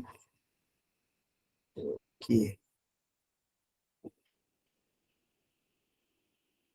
Dah, habis dah? Okay. Ni lah, ni banyak ni jurnal. Banyak jurnal ni. Ni. Berapa page Ada 1061 jurnal. Banyak jurnal Tapi sini tulis 600 kan. Tapi biasalah yang ni kan. Okey Ataupun tuan-tuan boleh boleh cari melalui kita boleh browse kita boleh browse berdasarkan title boleh, nak browse berdasarkan subjek pun boleh. Kita tengoklah mana most view journal lah, contoh kita tengok.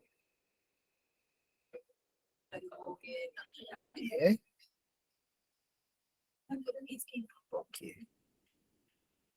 Oh ni apa ni? Linguistic Literature Southeast Asian Journal of English Language Studies. Okey. Banyak ni. Okey, saya ambil satu jurnal Saya ambil satu jurnal, nama dia Jurnal Pendidikan Malaysia. Sebab saya sebelum ni kan saya pernah jadi reviewer kan. Okay, saya pun type lah. Jurnal Pendidikan Malaysia. Pergi dekat browse. Ini kita dah siap penulisan belum. Kita dah siap penulisan Okay. Ini mari kita dah ada paper lah. Okay, ambil paper yang tak berjaya kat kompi tu, adjust sikit-sikit Okay.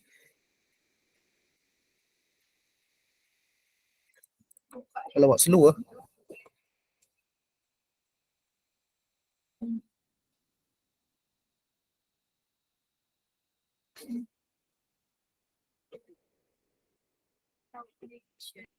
tak apalah, ambil lah. Ini contoh ni lah. Jurnal Pendidikan. Contoh saya ambil jurnal pendidikan.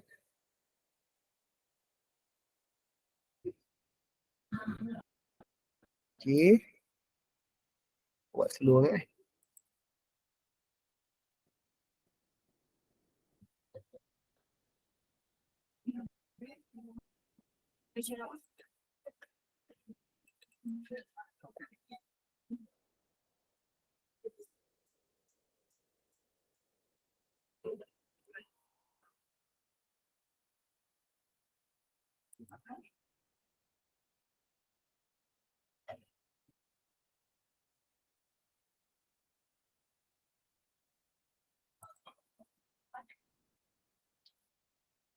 banyak view kot. Jadi slow Jurnal Pendidikan.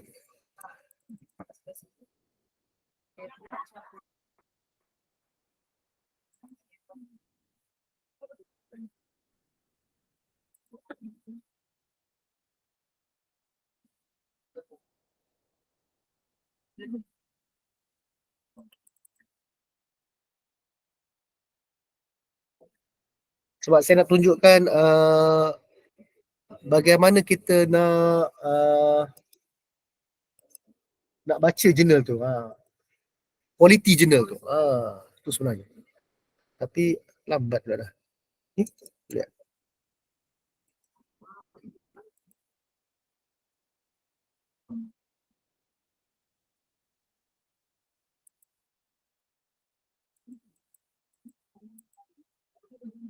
Cepat pula. Okay. Tak boleh besar-besar Okay, tak apalah. Okay, ni Jurnal Pendidikan Malaysia. Formerly known Jurnal Pendidikan. Okay, kita baca sini. Kecil lah dah. Okay, besarkan sikit. Satu. Okay. Dua tu lah. Besar sangat. Okay, situ. Okay, bidang dia adalah Education and Educational Research. Sahaja. Maknanya kalau kita pergi hantar paper sains kita, pure biology contoh ni kan, atau macam Dr. Amir pure biology, hantar kat sini, sasah lah, memang tak terima lah kan, sebab dia dah bagi tahu Education and Educational Research Okay, jurnal sini dipublish oleh Universiti Kebangsaan Malaysia. Okay. Publication type print and electronic. Okay. Frekuensi 2 kali setahun. Ni 2 kali setahun maknanya kalau dia dah buka bulan 6 contohlah, mungkin lah saya rasa lah kot, mungkin dia akan publish bulan 6 ni. Jadi boleh start hantar lah ni. Dia dah bulan 2 kan. Dah boleh start hantar esok bulan 2 dah. Dia kalau kita nak publish cepat dah boleh hantar ni. Katalah kita hantar bulan 5, bulan 6 dia dah tutup kan. Dia akan tunggu untuk bulan 12 lah kalau dapat. Okey. Okey, kemudian kita boleh tengok dia punya website sebenarnya. Kita boleh tengok website dia. Dekat sini dia dah tulis kat sini H index dia 8. Okey. Ini dia punya volume dia. Okey, ni dia punya volume dia. Tepi ni dia volume dia. 2 kali setahun kan. Okey, kadang-kadang dia akan keluar special. Dia memang keluar 2 kali setahun. Kadang-kadang dia keluar ada special edition dia. Dia keluar pula. Ada juga. Macam ni kan. Dia keluar special issue. Ada juga. Okey, dia di index. Okey, kita nak tengok. Selain daripada MySite, ada tak lagi badan-badan lain selain pada MySite yang index Jurnal Pendidikan Malaysia ni Okay. Kita pergi dekat dia, kita klik sini tadi kan. Kita pergi dekat dia punya website dia pula. Ni website dia. Okey, kita pergi kat website dia pula. Okay, saya zoom sikit. Okey kita boleh tengok. Okey, pergi kat website dia, kita tengok dia punya index. Kita tengok indexing Kita pergi kat index dia. Ni, ini adalah badan-badan yang indekskan jurnal dia. Selain daripada MySite tadi. Maknanya ni jurnal yang ada kualiti lah. Ada apa tadi? Panggil apa tadi? Maknanya dia banyak liga anak dia ni kan. Tadi kan. Selain daripada MySite, dia adalah DOAJ dia ada ACI. Okay, cuma dia tak index Scopus je lah. Ini Scopus ni. Okay. Ya, ada angkat tangan Madam Nick. Ada soalan ke? Nick Khadijah Madam Nick ni. Ada soalan? Oh, terangkat tangan. Okey. Okey, sambil-sambil tu kita terima kasih Dr. Elmi. Dr. Elmi ada bagi form kat situ. Okey, ada bagi link kehadiran, boleh isi dulu link kehadiran Okey. Sambil-sambil tu So kita kat sini Okey. Okey. Itu yang pertama. Kita nak tengok indeks Okey. Okey, satu. Yang kedua kita tengok guideline. Kita kena tengok guideline. Ni. Yang ni yang penting ni. Dia bagi guideline ni. Ni yang penting. For new authors, if you are submitting via this system for the first time, dia guna sistem. Kita kena daftar dulu. Kita kena daftar. Doktor. Ya. Ada soalan di chatting tu. Ada. Okey, jap. Okey. Macam mana nak tahu jurnal tu Scopus atau POTA? Ada kat sini tadi lah. Ni, dekat indexing ni. Nanti dia akan tulis lah. Macam ni tak? Dia tak ada Scopus dia akan tulis kat sini. Dekat indeks sini. Ini satu contoh lagi. Saya tunjuk satu contoh lagi. Jadi ada USM Saya ingat jurnal ni sebab dia reject saja paper ni 2 kali ni. Okey, tak apalah Tengok dekat indeks. Mana indeks Besar sikit.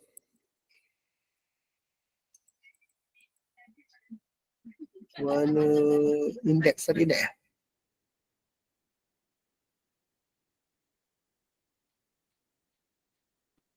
Tapi yang ni saya rasa memang Scopus pun. Sini tengah-tengah dah tulis Scopus kat sini ni. Yang ni memang Scopus lah. Mana indeks? Ni. Ni atas ni. Indexing ni. Ni. Scopus tu bagi tahu dah tu. Scopus. Google Scholar, MySite. Q4. Ni Scopus. Dan Q4 pula tu. Ni cerita lain lah QQ ni lain pula cerita kan. Dia ada Q1, Q2, Q3, Q4. Yang paling bagus Q1 lah. Q4. Tapi Q4 ni pun dah power dah lah. Sebab tu saya publish kat sini pun tak lepas-lepas lagi tak apalah, tahun ni kita cuba lagi. Okey, mana tadi sini. Okey. Kita nak kena tengok kat guideline. Ini yang kena ikut ni. Ini adalah salah satu sebab. Tuan-tuan kalau masuk mana-mana pertandingan pun tak kisahlah kan. Kompi ke tak kompi ke. Dia ni yang kita kena follow. Kita kena follow dia punya ni. Dia punya guideline ni ni. Manuscript accepted both in English and bahasa Melayu. Sorry, sini. Ni guideline ni. Jangan lebih 4,000, 8,000. 4,000, 8,000 ni tak banyak tuan-tuan. Dia dalam 8 muka surat. 8 ke 10 muka surat. Tak banyak. Sorry. 4,000 dalam 5. Betul lah, lebih kurang lah. 1,000 satu muka surat lebih kurang Satu line Okay. Tak banyak. Ni. Kena check pula dia punya similarity index. Okey lah 30%. Ada jurnal tu dia nak sampai 10%, 40% dia nak. Index similarity index ni. Dia nak tengok kita punya paper ni originality tu. Bukan originality dia macam originality lah lebih kurang similarity index ni okey. Dia bagi template sebenarnya. Ni template dia dah bagi template. Follow template dia. Dah ada template. Sebab tu saya kata senang. Dalam template ni dia dah bagi dah dia nak margin apa, dia nak font apa. Semua dia dah bagi lah. So follow. Mostly yang tak diterima adalah itulah. Tak follow template. Tak follow dia punya guideline. Sebab tu yang paling basic dia. Paling basic dia follow. Okey okay. Tahu dah. Nanti kita masuk balik sini aku tak sempat. Ni pun dah 3.30. Saya minyak ke sejam je. Saya cakap banyak pula. Okey.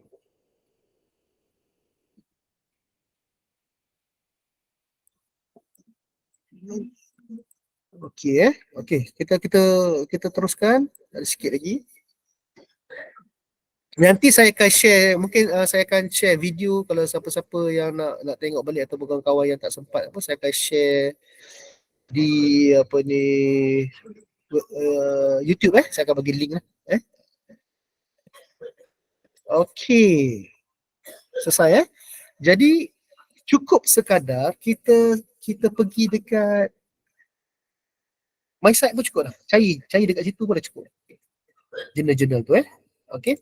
Kalau tuan-tuan nak cepat, tak sabar dah ni, nak cepat, carilah jurnal yang publish 4 kali setahun ke. Okeylah. Yang free biasa nak dapat 4 kali setahun pun susah, tapi ada 4 kali setahun. Bayar ada, sebulan sekali dia keluar. Nak cepat lagi. Biasanya geng-geng yang inilah, yang PhD master ni dia nak cepat Mungkin dia dah sampai time dia ke apa semua dia nak cepat, dia ambil yang berbayar ada juga berbayar dia cepat ke lambat je lah, itu je lah Okey kalau dia. So pilih jurnal yang betul.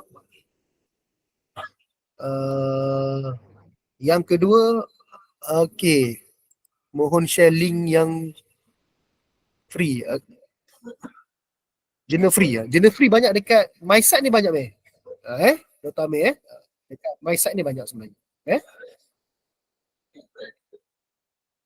Okey, ni Dr. Elmi pun ada bagi share dekat sini. SGR Skimago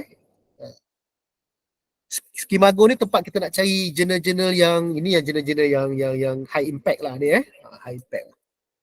Yang ni saya boleh cerita satu hari ni pasal jurnal yang ni Biarlah paper tak banyak publish pun tapi saya minat nak bercerita, tak apalah. Okey, sampai mana tadi? Pilih jurnal yang betul. Okey, ikut bidang kita tu, pilih jurnal yang betul. Yang kedua, kalau nak testing kita punya paper, nak test nak tahu nak boleh masuk tu, so carilah jurnal-jurnal yang tak payah high impact sangat ni. Jurnal-jurnal yang just my site pun cukup lah.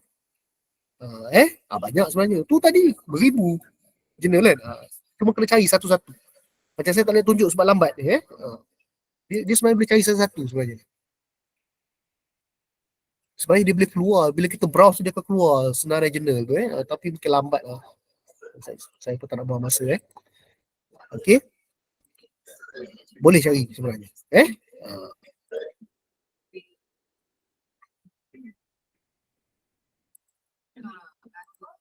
Okey.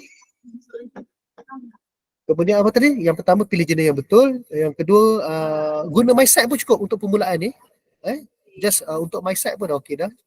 Tengok yang indeks dia yang rendah-rendah ke, boleh lah. Macam ni saya rasa macam besar ni kan, Q4. That's it. Oh, ini untuk jurnal okay.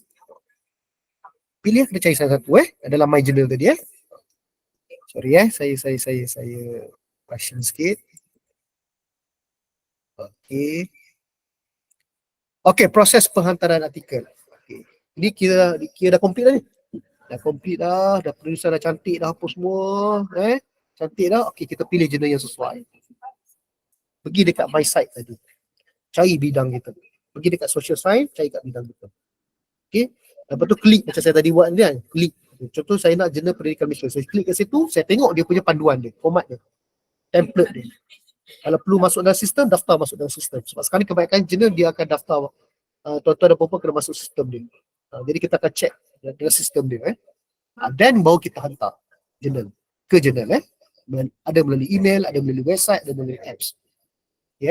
Sentiasa saya mahu email. Ini satu lagi. Poin nombor apa ni? 1, 2, 3, 4. Poin nombor 5 ni. Yang ni yang selalunya dia tak sabar. Sebab dia lama Lama. Saya ada pengalaman 2 tahun tuan-tuan. 2 tahun tak jawab-jawab. Bila dah lama sangat tu, kita hantar email balik. Tapi yang guna sistem ni saya tak berapa faham. Tapi kalau yang guna email tu, kita akan email direct kepada editor dia untuk tanya status. Sebab dari segi etika kita sebagai penyelidik, etika kita sebagai scholar, kita tak boleh hantar ni ingat kita tak boleh hantar artikel yang sama kepada beberapa jurnal. Tak boleh. Itu tak boleh. Itu dari segi etik tak boleh. Walaupun ramai orang buat. Tak boleh. Kalau artikel tuan-tuan dan puan terbit dekat jurnal A, jurnal B tahu, jurnal B boleh mungkin dia dia tak sama ada dia tak terbitkan ataupun mungkin dia buat report, saya tak tahulah. Tapi adalah menjadi satu kesalahan. Satu kesalahan kalau kita satu jurnal, sebab kita nak tunggu lama kan, hantar 10 jurnal artikel yang sama, tu tak boleh. Satu. Ada setengah jurnal tak boleh hantar 2 artikel terus. Ada juga. Kita ada 2 artikel kan. Kita hantar dua-dua pada jurnal yang sama. Ada juga jurnal tak boleh, tak bagi. So cara dia kalau ada 2 artikel yang berbeza, hantar jurnal A atau jurnal B. Itu tak apa. Itu tak apa. Cuma tak boleh tu sebab kita nak tunggu tu lama. Ada makan 3 bulan, ada makan 4 bulan, ada 2 tahun pun ada. Setahun, 2 tahun. Tu Turki. Kalau tunggu 2 tahun lepas tu dipublish tak apa. 2 tahun pula tiba-tiba dia reject. Tak agak sakit hati. Kan? Okey. Katakanlah artikel diterima, dia akan bagi tahu status sama ada pembetulan minor dia macam Bible lah, minor ataupun major kan. Okey. Ada buat pembetulan dalam tempoh masa yang ditetapkan, hantar balik. Bila hantar balik, just tunggu untuk publish lah. Biasanya sekejap je lah. Biasanya sekejap je. Dan itu adalah satu kepuasan bagi kita. Kalau saya, satu kepuasan bila kita jurnal atau bila artikel kita berjaya diterbitkan. Satu kepuasan sebenarnya. Ini saya nak share contoh. Ni yang USF tadi lah. Ini adalah Q4 Scopus. Dia akan hantar satu email. Dia akan hantar satu email yang menyatakan dia terima. Kemudian dia hantar satu email lagi. Tengok ni bulan berapa ni tuan-tuan. Tak ada je. 2020. Tak nampak 18 Disember 2020. Yang sini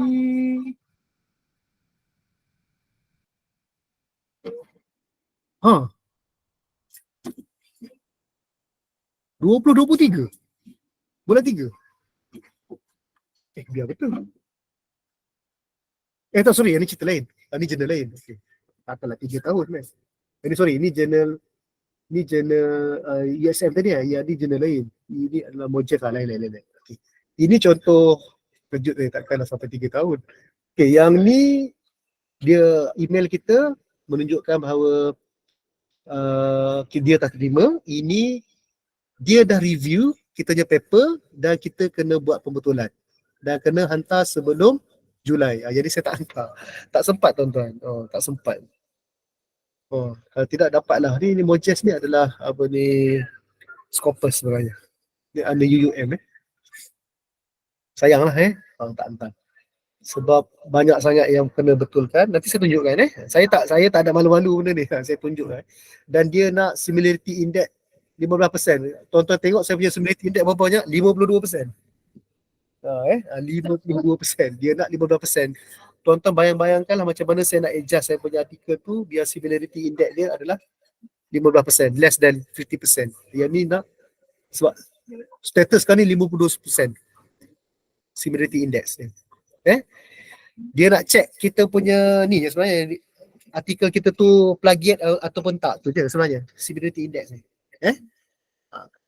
Yang ni minor correction sebenarnya. Sayang lah. Ni tahun lepas ni. Okey. Ni contoh dia bila kita kena buat apa ni, banyak sebab tu saya pun tak sempat.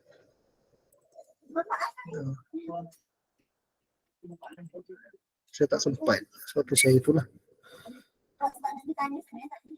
Ni. Saya dah buat dah sebenarnya. Tapi saya tak sempat sebab banyak sangat dah. Banyak sangat dah. Okay. Dia tak komen, ni tak komen.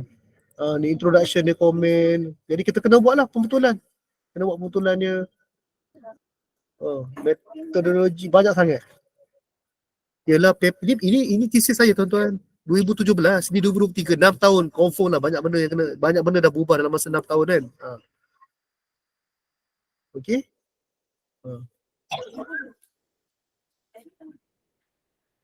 Tapi walaupun tak sempat, ni bagus dia. Ni kita boleh gunakan komen-komen ni, komen-komen yang reviewer bagi ni, kita betulkan, walaupun tak sempat, kita betulkan mengikut yang dia nak ni. Kemudian kita hantar dekat jurnal lain. Itu cara dia. Saya tengah workout lah sekarang ni. Ada masa sikit nanti saya nak ni. Nanti sebab sayang nanti saya akan hantar ke jurnal lain. Kalau jurnal lain tu mungkin ada correction. Sebab review orang lain kan. Bukan ada correction, tapi mungkin correction tu tak banyak. So kita ambil dia punya teguran ni, kita betulkan balik. Sebab saya dah melepasi tarikh tempoh due date dia tu, saya dah tak boleh hantar dah balik.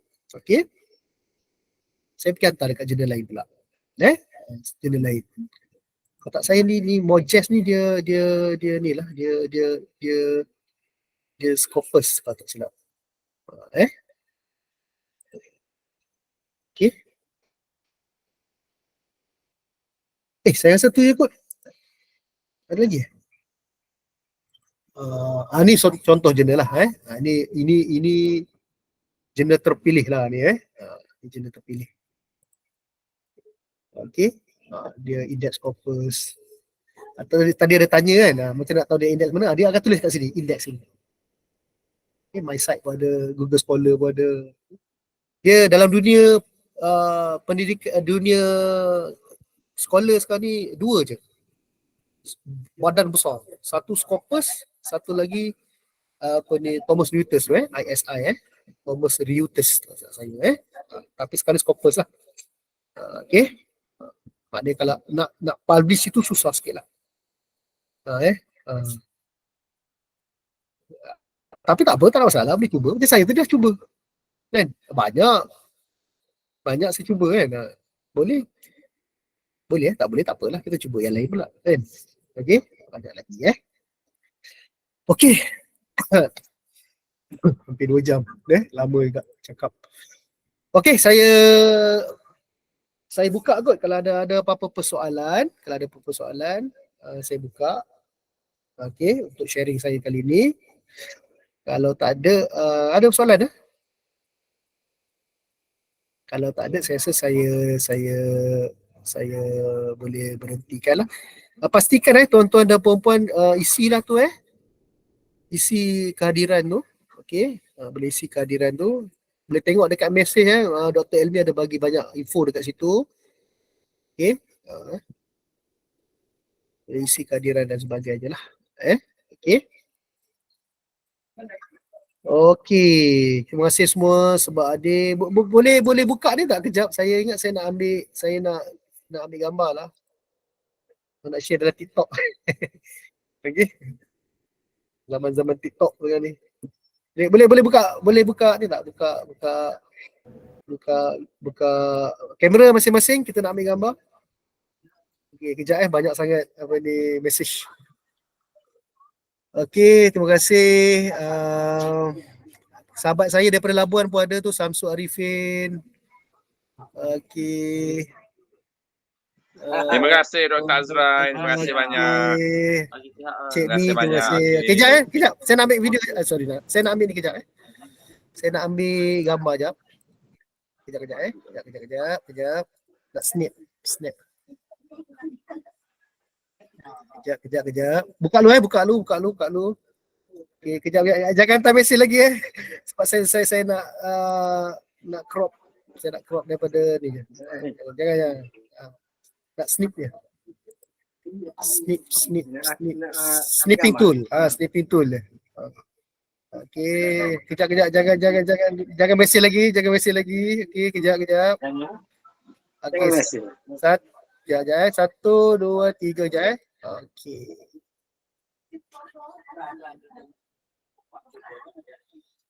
Okey dah.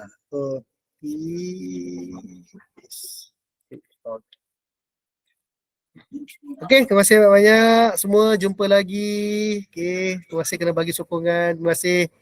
Okey, Assalamualaikum dan salam sejahtera. Okey, bye semua.